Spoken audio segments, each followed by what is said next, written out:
Welcome to expert education Jodhpur.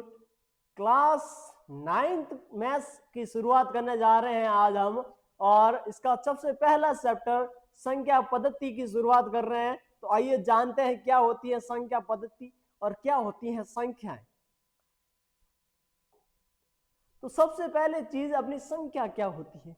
तो देखो, आपके जो अध्याय है, आपका जो पाठ्यक्रम है, उसके अंदर संख्याएं आपके परिमेय संख्या और अपरिमेय संख्याओं के बारे में है। तो क्या होती है परिमेय, क्या होती है अपरिमेय, और क्या होते हैं परिमेय के आगे कुछ भाग, आइए जानते हैं। तो देखो, जो अपनी परिमेय संख्या है और अपरिमेय संख्या है, ये अपनी वास्तविक संख्याओं के रूप है। किसके रूप है? वास्तविक संख्याओं के रूप में। तो सबसे पहले होती है अपनी वास्तविक संख्या। क्या होती है? वास्तविक संख्या। अब देखो, आपके वास्तविक संख्या है तो अपनी वास्तविक संख्या दो पार्ट में होती है।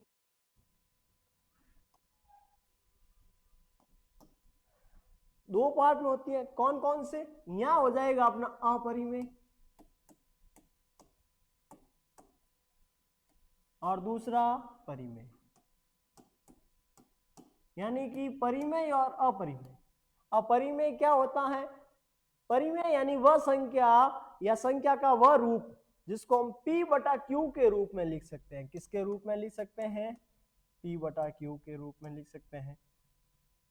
किसी भी संख्या को अगर हम P बटा Q के रूप में लिख सकते हैं, और जहां जो Q है वो 0 के बराबर नहीं हो, वो अपनी परिमेय संख्या होगी।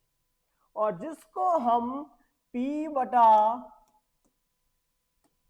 Q के रूप में नहीं लिख सकते, क्या कर सकते हैं? नहीं लिख सकते,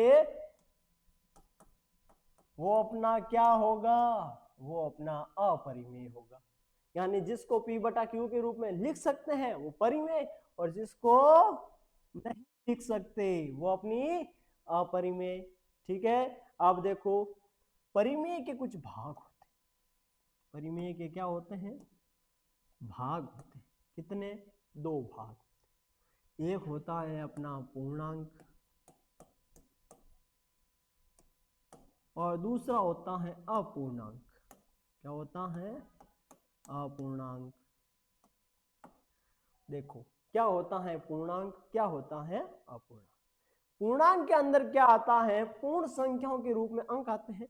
इसके अंदर ऋणात्मक और धनात्मक संख्या और जीरो, ये तीनों हो सकते हैं। ठीक है। लेकिन संख्या क्या होगी? पूरी होगी। यानी जैसे 2 है तो ऐसे पूरा 2 लिखा होगा, या ऐसे पूरा माइनस में 2 लिखा होगा। ऐसे कोई ऐसे पॉइंटों में, जो पॉइंट है ना, ऐसे पॉइंटों में, या 1/2 है, ऐसे यूं दशमलव और भिन्न रूप में नहीं होगा। यानी पूर्ण रूप में अंक होंगे, भले ही वो प्लस के हो या माइनस के हो, लेकिन अंक होंगे वो पूर्ण रूप में होंगे। वो अपनी हो जाएगी पूर्णांक संख्या। क्या हो जाएगी? अपनी पूर्णांक संख्या आ जाएगी। और इसके अंदर क्या आता है? इसके अंदर देखो, अपनी धनात्मक संख्या, जीरो, और ऋणात्मक संख्या, ये तीनों आते हैं इसके अंदर। धनात्मक संख्या, जीरो और ऋणात्मक संख्या आते हैं इसके अंदर। लेकिन अंक कैसे होने चाहिए? पूर्ण होने चाहिए, पूरी तरह होने चाहिए। ऐसे भिन्न रूप में या दशमलव रूप में नहीं होने चाहिए। तो सर, भिन्न और दशमलव वाले किसके अंदर आएंगे? अपने भिन्न और दशमलव वाले आएंगे अपूर्णांक संख्याओं के अंदर। यहां जो अपना अपूर्णांक है वो दो भागों में होता है। एक होता है अपनी भिन्न, और दूसरा होता है अपना दशमलव।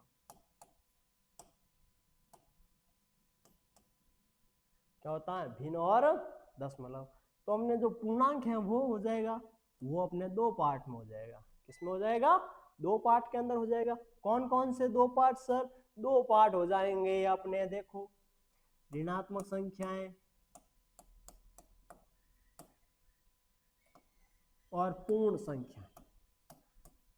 अब ऋणात्मक संख्या यानी जिसके आगे माइनस लगा हो। पूर्ण संख्याएं जो 0 से शुरू हो रही हो, ये हो गई पूर्ण। अब पूर्ण भी तो दो प्रकार की बाटी है, सॉरी, पूर्ण के भी दो भाग होते हैं। कौन कौन से? देखो, सबसे पहले आ जाएगा शून्य, यानी कि 0। क्या आ जाएगा? शून्य यानी कि 0। और दूसरा भाग हो जाएगा। अब जैसे ये पूर्ण संख्या, यहाँ 0 हटा दिया तो पीछे क्या रहा, ये तो 3 4, और ये क्या होता है अपनी प्राकृत संख्या होती है बस, जो 1 2 3 ऐसे अनंत तक चलती हैं। तो ये होता है संख्या का एक संख्या साठ। क्या होता है, संख्या साठ होता है। इसके अंदर कौन सी संख्या किसके अंतर्गत आती है ये सब बताया गया है। देखो समझ में आया? कोई डाउट हो तो कमेंट करके आराम से पूछ सकते हो कि सर इस संख्या के बारे में बताओ, क्या होती है ये संख्या, तो हम बता देंगे। ठीक है, बाकी चलते हैं आगे। आगे अपना टॉपिक बताया गया है संख्या रेखा। अब सर रेखा तो पढ़ा था, संख्या पढ़ा था, लेकिन ये संख्या रेखा क्या होती, वही सेम चीज। तो रेखा के बारे में पढ़ा था, तो बना लो एक रेखा, कलर पीला चलेगा, ये बना ली रेखा। यही होती है ना रेखा, हाँ?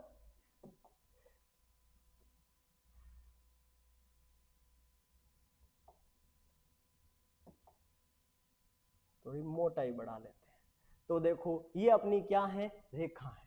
क्या है, रेखा है। अब संख्या रेखा क्या होगी, अगर मैं इसी रेखा पे कोई संख्या लिख लूं, क्या लिख लूं, कोई संख्या लिख लूं, जैसे संख्याएं कौन कौन सी हैं अपनी, तो संख्याओं में देखो 1 नंबर पे प्राकृत, 2 नंबर पे पूर्ण, 3 नंबर पे पूर्णांक, 4 नंबर पे परिमेय,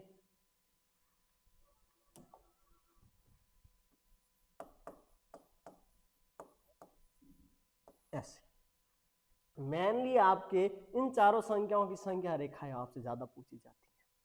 ठीक है, तो सबसे पहले तो ये रेखाएं समझ में आई। अगर सबसे पहले अपनी आ जाएगी यहाँ प्राकृत संख्या, क्या है प्राकृत संख्या, तो क्या होती है प्राकृत संख्या,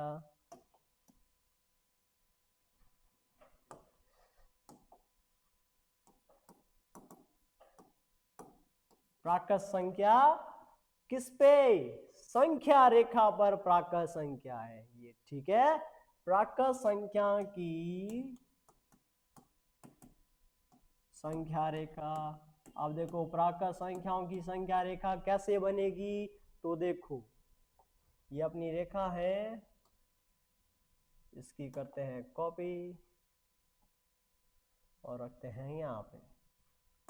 अब देखो प्राकृत संख्या शुरू कहां से होती है, सबसे पहले तो ये बताओ, प्राकृत संख्या शुरू होती है 1 2 3 4 और ऐसे ही अनंत तक, ऐसे होती हैं।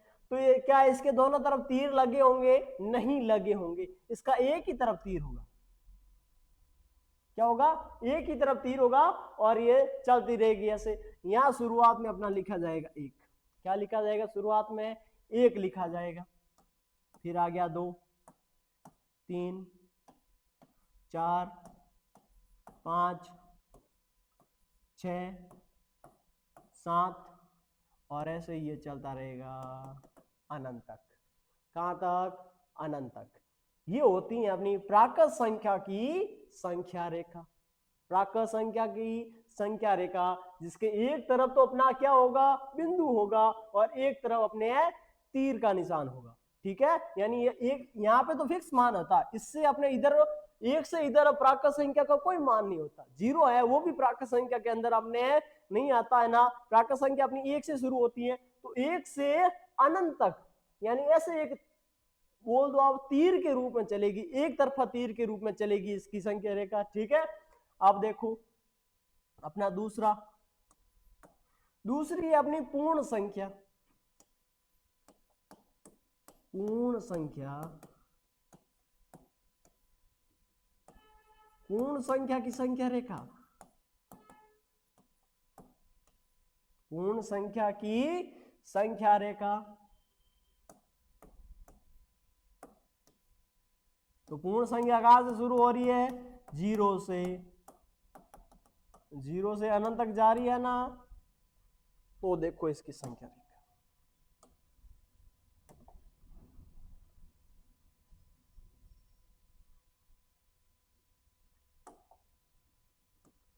यहां भी एक तरफ बिंदु होगा सॉरी, यहां भी क्या होगा, अपने एक तरफ बिंदु होगा और एक तरफ तीर का निशान होगा।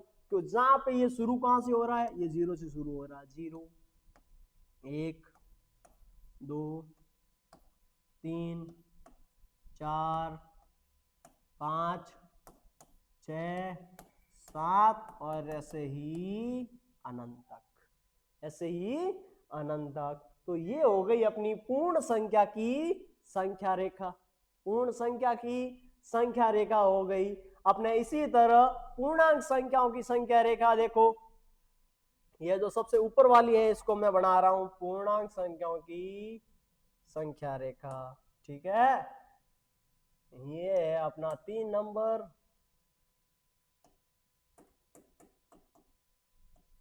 पूर्णांक संख्याओं की संख्या रेखा। देखो परिमेय के अंदर तो ये तीनों ही संख्या है वो अपनी परिमेय संख्याओं के अंतर्गत ही आती हैं। ठीक है, तो परिमेय संख्या के अंतर्गत तो इन तीनों में से किसी संख्या का भी पूछ सकते हैं आपको, या आपको ऐसे कोई एक सरल देंगे पूर्ण के रूप में और इसके अंदर कोई टुकड़े करके भिन्न है वो दर्शाना दे देंगे, जैसा आपने पिछली क्लासों के अंदर पढ़ा था ना। तो देखो अपने फिर देखो अपने लास्ट है अपनी संख्या रेखा पूर्णांक की, किसकी, पूर्णांक की। तो यहाँ क्या होता है, इसके रेखा के मध्य भाग में यानी 20 क्या लिखा जाएगा, आपका 0 लिखा जाएगा। और ये अपनी लेफ्ट हैंड साइड है और ये अपनी राइट हैंड साइड है। अब 20 यानी इसके दो टुकड़े हो गए, लेफ्ट साइड और राइट साइड। राइट साइड में अंदर अपनी प्लस वाले नंबर, कौन से नंबर होंगे, प्लस वाले, और लेफ्ट साइड में अपने माइनस वाले नंबर होंगे। तो देखो 1 2 3 डॉट डॉट में इन्फिनिट यानी अनंत। ऐसे ही यहां लेफ्ट साइड में -1 -2 -3 और डॉट डॉट डॉट करके माइनस में अनंत, माइनस में अनंत। तो ये होती है अपनी अलग अलग संख्याओं की संख्या रेखा, अलग अलग संख्याओं की संख्या रेखा होती है। अब इस संख्या रेखाओं पे या इन संख्याओं के कुछ प्रश्न देखते हैं अपन,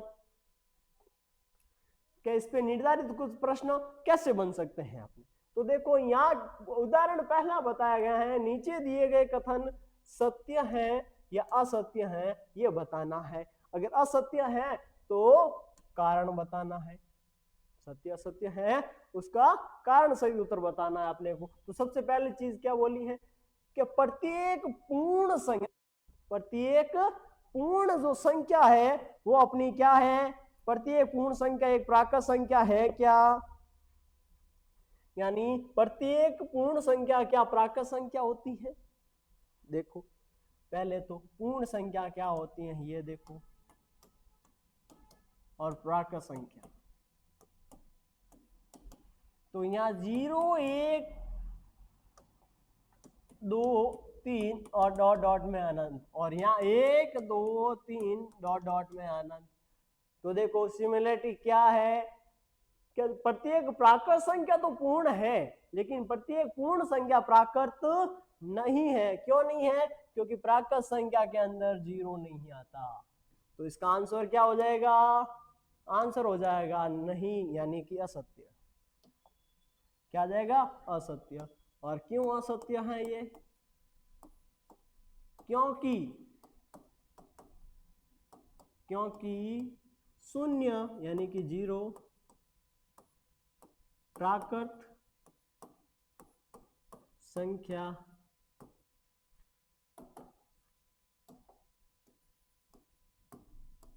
नहीं है। क्या है, जो 0 है वो प्राकृत संख्या नहीं है, इसी कारण ये असत्य कथन है। ठीक है, दूसरा क्या कह रहा है, दूसरा है प्रत्येक पूर्णांक, जो अपना प्रत्येक पूर्णांक है एक परिमेय संख्या होती है या नहीं होती है। तो अपन ने क्या पढ़ा था, अपन ने पढ़ा था कि परिमेय के 2 टुकड़े होते हैं, 2 भाग होते हैं। एक होता है पूर्णांक और एक होता है अपूर्णांक। पूर्णांक और अपूर्णांक परिमेय के दो भाग होते हैं। इसका कहा है कि प्रत्येक पूर्णांक क्या परिमेय है, तो होता है, क्या होता है, सत्य होता है। तो इसका आंसर है सत्य है। इसका आंसर क्या है, सत्य है, क्योंकि परिमेय संख्या के अंतर्गत अपनी पूर्ण संख्याएं भी तो आती हैं। परिमेय संख्या के अंतर्गत अपनी पूर्ण संख्या भी तो आती है, क्योंकि आप सत्य क्यों है, क्योंकि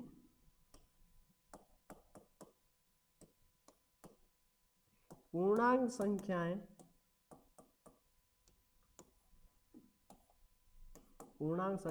परिमेय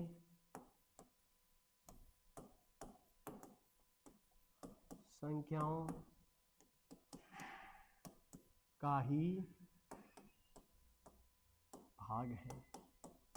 क्या है, भाग है। ठीक है, यानी परिमेय का ही एक भाग होता है पूर्णांक, इसलिए तो प्रत्येक तो पूर्णांक संख्या परिमेय तो होगी। बस अगला क्या कह रहा है, प्रत्येक परिमेय संख्या पूर्णांक है क्या, नहीं है, क्योंकि परिमेय संख्याओं के अंतर्गत तो दशमलव और भिन्न भी आते हैं जो अपने क्या है, पूर्णांक नहीं है। तो आंसर क्या हो जाएगा, आंसर हो जाएगा असत्य। क्यों है असत्य, क्योंकि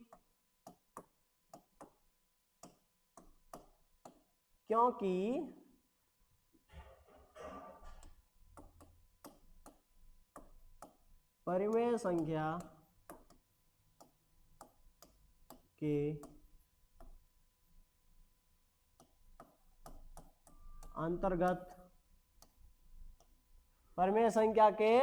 अंतर्गत भिन्नता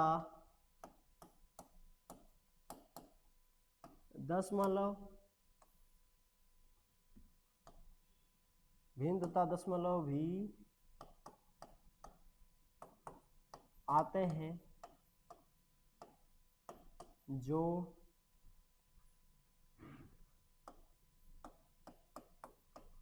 पूर्णांक संख्या नहीं है। क्योंकि अभी तो हमने देखा था कि जो परिमेय संख्या है उसके दो भाग होते हैं, एक तो पूर्णांक संख्या और एक अपूर्णांक संख्या। तो अपूर्णांक संख्या क्या पूर्णांक हो सकती है क्या, नहीं हो सकती ना, तो बस इसलिए ये असत्य कथन है। नोट करो, पिछले वाला भी नोट कर लो, ये अपने नोट करना थोड़ा रह गया था। ठीक है, नोट कर लो या पोज करके स्क्रीनशॉट ले लो।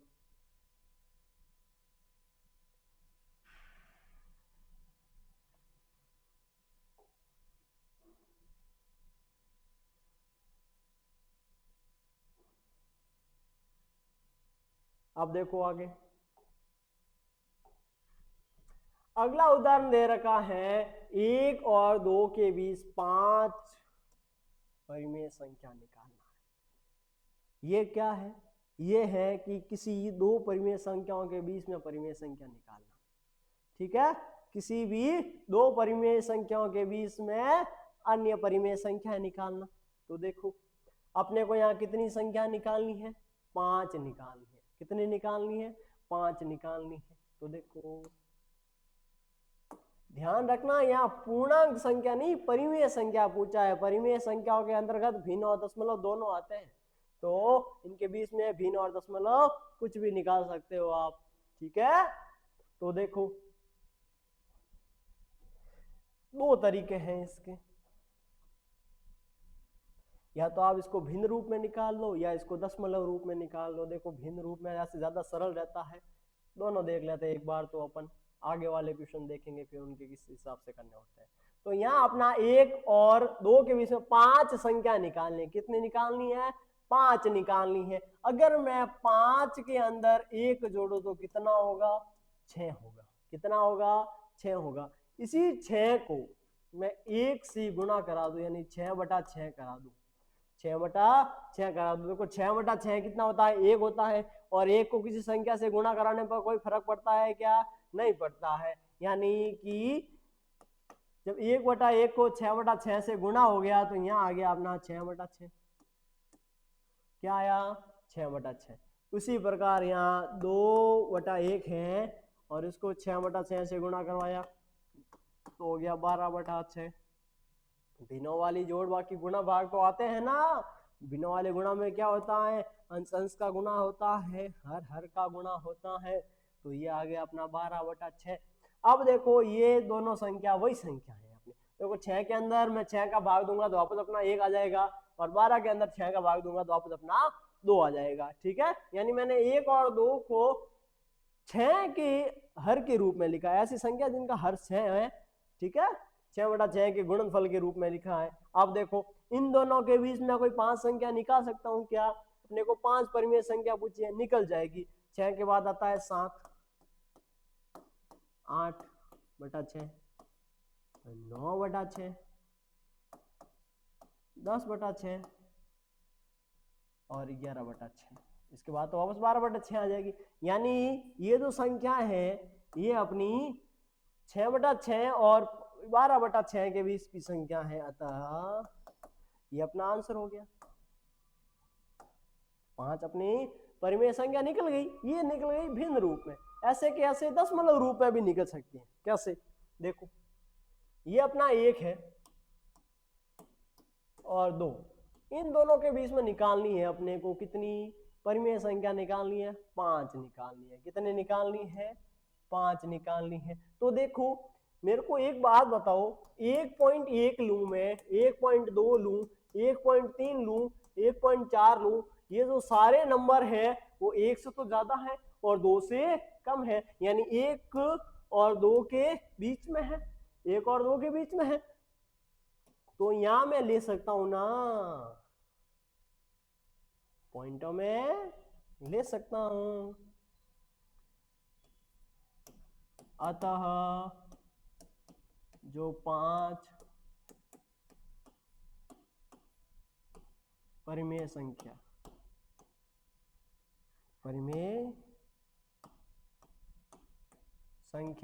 क्या होगी, 5 परिमेय संख्याएं, 5 परिमेय संख्याएं देखो 1.1, 1.2, 1.3, 1.4, 1.5, ये 5 निकल गई। लेकिन क्या परिमेय यानी अपने को P/Q के रूप में लिखना है, यानी ये तो अपने निकल गई डायरेक्ट ना। यहाँ पे क्या है, अपने को गुणा कराना पड़ता है, भाग वगैरह सब, इसके अंदर ऐसा कुछ नहीं कराना पड़ता, ये सीधे निकल गई।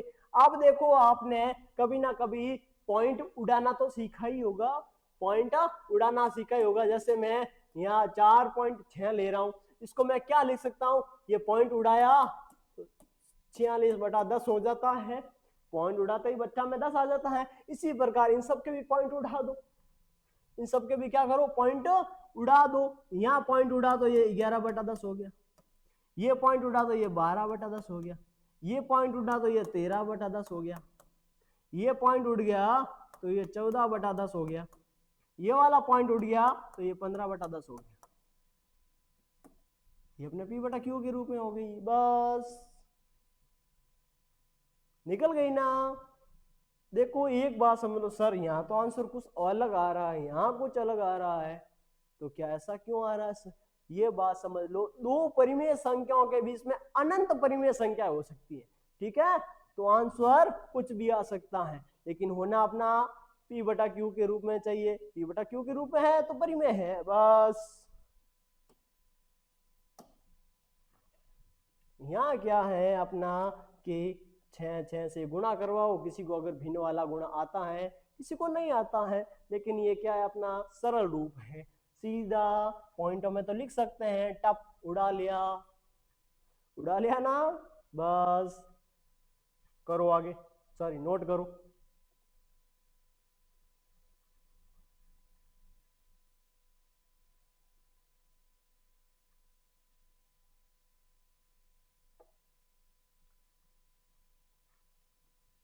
अब देखो, अब आगे अपनी प्रश्नावली 1.1 की शुरुआत करने हैं अभी। तो पहला प्रश्न क्या कह रहा है, पहला प्रश्न है इसका कि क्या शून्य एक परिमेय संख्या है, यानी जो अपना 0 है वो एक परिमेय संख्या है या नहीं है। हम उसको P/Q के रूप में लिख सकते हैं क्या, अगर लिख सकते हैं तो लिखे बताओ, लिखो भाई। तो देखो पहले तो मेरे को बताओ जीरो किस किस संख्या के अंदर आता है। जीरो पूर्णांक संख्याओं के अंदर भी आता है, जीरो पूर्ण संख्याओं के अंदर भी आता है, और जीरो परिमेय संख्याओं के अंदर भी आता है। ये बात याद रखना, जीरो प्राकृत के अंदर नहीं आता है। तो इसका आंसर हो जाएगा हाँ, जीरो एक परिमेय संख्या है। जीरो एक हाँ, शून्य एक परिमेय संख्या है। हिंदी में शून्य कहते हैं, इंग्लिश में जीरो कहते हैं, ठीक है। यानी कि जो शून्य है वो एक परिमेय संख्या है, ठीक है। आप देखो यानी कि जो जीरो है वो एक रेशनल नंबर है। अब पी बाई क्यू के रूप में हम लिख सकते हैं क्या, तो हम देखो हमको पता है किसी के अगर बट्टा में एक लिखूं तो संख्या के अंदर कोई फर्क नहीं पड़ेगा। किसी के गुणा में एक लिखूं, किसी के बट्टा में एक लिखूं, किसी के प्लस में एक लिखूं तो फर्क पड़ता है। प्लस में जीरो और माइनस में जीरो से फर्क नहीं पड़ता, लेकिन गुणा भाग के अंदर अपना एक लिखो तो कोई फर्क नहीं पड़ेगा। तो क्या मैं जीरो बराबर जीरो बटा एक लिख सकता हूँ? जीरो बराबर जीरो बटा एक लिख सकता हूं। तो ये ही तो हो गया इसका पी बाई क्यू फॉर्म, जहां पे क्यू जीरो के बराबर नहीं होना चाहिए। पी जीरो के बराबर हो सकता है, लेकिन अपना जो क्यू है वो जीरो के बराबर नहीं हो सकता, ठीक है। आप देखो ये हो गया इसका रूप, यही इसका आंसर है, ठीक है। बस ये इसका पी बाई क्यू रूप है, नोट कर लो।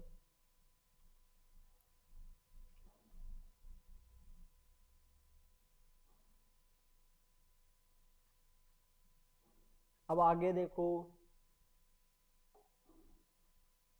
अब आगे बोला गया है 3 और 4 के बीच में 6 परिमेय संख्या। जब भी अपने को क्या ऐसे पूर्ण रूप दिया होगा ना संख्याओं का, जैसे 1 2 3 4 5 6 7 8, ठीक है, 5 10, ऐसे जब भी पूर्ण रूप दिया होगा ना, हम सीधा यही वाला अपना तरीका आजमाएंगे। कहाँ गया ये वाला तरीका, ठीक है। पहले पॉइंटों में लिख लो, फिर पॉइंटों को हम संख्याओं के रूप में बना लेंगे, बस आंसर अपना सीधा तरीके से आएगा। कितने निकालनी है? 6 निकालनी है। कितने निकालनी है? 6 निकालनी है। तो देखो 3 और 4 के बीच में 6 परिमेय,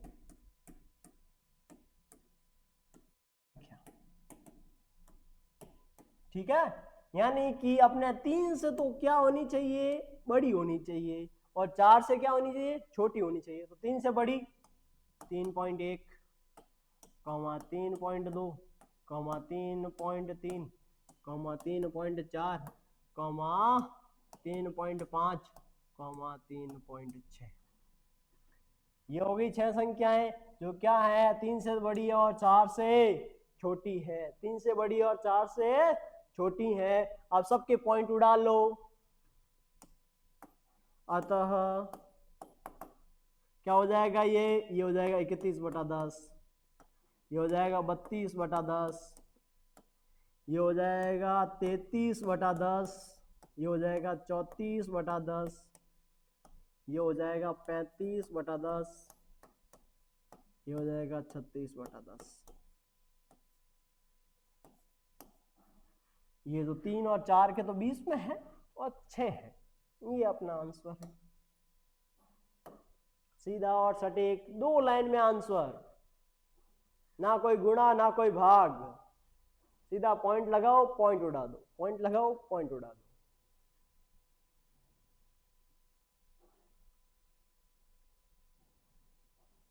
अब नेक्स्ट देखो, अगला बोला है अपने को, यहां देखो भिन्न वाला है। तो अपने 2 तरीके देखे थे, जब भी बोला था पूर्ण आए पॉइंट लगाओ पॉइंट उड़ा दो, वो वाला करना है, यानी कि पॉइंटों के रूप में लेके कर लेना है। लेकिन जब भी ऐसा भिन्न रूप हो, क्या हो अपना भिन्न रूप हो, तो अपने को भिन्न वाले तरीके से करना है, जो पहले हम सबसे पहले यहां देखा था। कहाँ गया, अरे कहाँ गया, यही तो था, ये रहा। इस तरीके से करना, टाइप फर्स्ट, ये टाइप सेकंड है, ये टाइप फर्स्ट, ठीक है। अब देखो अपने को कौन सी भिन्न दे रखी है, यहाँ कितनी निकालनी है, 5 निकालनी है, तो वही तरीका 5 + 1 कितना हो गया, 6 हो गया। 6/6 से गुणा कर दो दोनों को। पहली क्या है, पहली है 3/5 गुणा हो गया 6/6 से, क्या आ गया, 6 त्रिया 18 और 6 पंजे 30। यहाँ देखो 4/5 का 6/6 से गुणा, 6 चौक 24 और इसका गुणा हो गया 30 आ गया, ठीक है। अब देखो कितनी निकालनी है, 5 निकालनी है, तो 18 30 से तो बड़ी, क्योंकि छोटी संख्या या तो इससे तो बड़ी होगी, तभी तो इसके बीच में आएगी। यहाँ हो जाएगा 19 30, 20/30, 21/30, 22/30, 23/30, ये 2 3 4 5 निकल गई, और ये क्या है 24/30 के बीच में है, जो कि अपना यही मान है, तो ये इसका आंसर हो गया। बस नोट कर लो, फर्स्ट टर्म ये है, दोनों भिन्नों को क्या कर लो, जितनी संख्या निकालनी है उसके अंदर +1 करके जो संख्या है उसी संख्या की एक भिन्न बनाओ सेम रूप में, ठीक है, और गुणा कर लो, फिर संख्या आ जाएगी अपनी। नोट करो,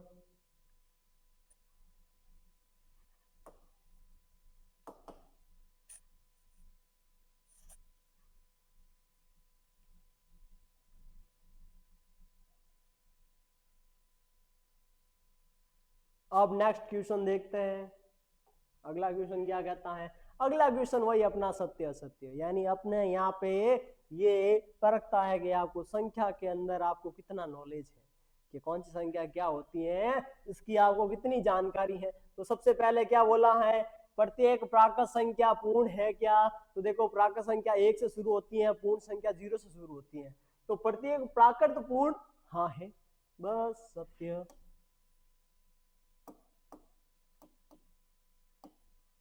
क्या है, कारण क्या है, क्योंकि जो प्राकृत संख्या 1 से शुरू होती है और पूर्ण संख्या 0 से शुरू होती है, तो प्राकृत संख्या की हर एक संख्या पूर्ण संख्या के अंदर आती है, यानी कि आप इसका सीधा कारण लिख सकते हो, क्योंकि पूर्ण संख्या के अंतर्गत सभी प्राकृत संख्याएं आती है।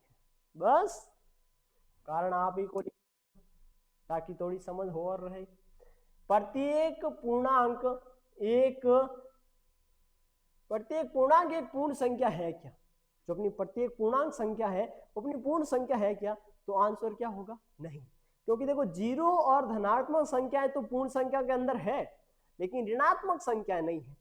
लेकिन अपनी जो पूर्णांक संख्या है वो तो ऋणात्मक, 0 और धनात्मक तीनों से मिलकर बनी है, यानी कि जो अपनी पूर्णांक संख्या है उसके अंदर तो -0 और प्लस तीनों है, लेकिन जो पूर्ण संख्या है उसके अंदर सिर्फ 0 और प्लस ही है, माइनस नहीं है, यानी ऋणात्मक संख्या उसके अंतर्गत नहीं आती है, तो इसका आंसर हो जाएगा असत्य।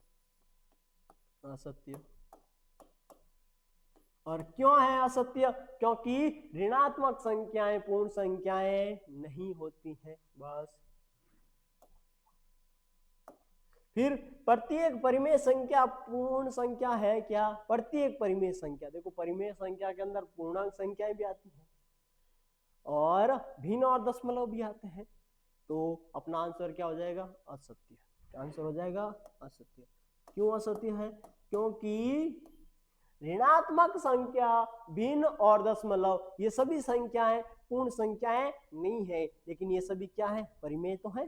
बस इसी कारण, ठीक है, तीनों के कारण आप ही को नोट करने हैं, ये एक आपके होमवर्क के रूप में कारण मैंने बता दिए है, बस आपको लिखने आपको है, ठीक है। तो इसी के साथ आज की हमारी जो ये क्लास है ये समाप्त होती है। मिलते हैं नेक्स्ट क्लास में एक नए टॉपिक के साथ। Thank you so much for watching.